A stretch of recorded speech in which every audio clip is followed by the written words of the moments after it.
Boşanma davası devam ederken eşiniz aldatırsa ne gibi haklarınız doğar? Medeni kanunumuzda çok açıkça şöyle ifade eder. Eşlerin birbirlerine karşı sadakat yükümlülüğü vardır.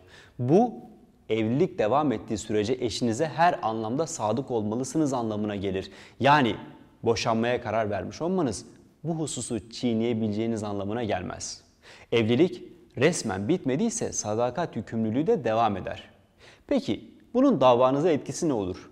Aslında boşanma davalarında şöyle bir durum var.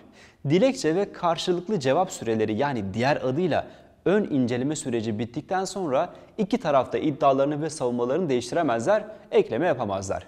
Yani eteklerden dökülen taşlardan başka hiçbir şey hakimi artık ilgilendirmeyecek, mevcutta önündeki dosyada ne varsa ona bakacaktır.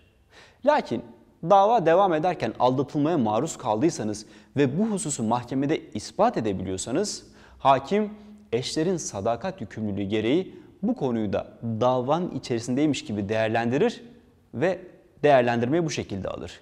Sonucunda da kararını verirken henüz evlilik birliği sona ermeden, yani boşanma gerçekleşmeden aldatan eşin sadakat yükümlülüğüne aykırı hareket ettiğini dikkate alır.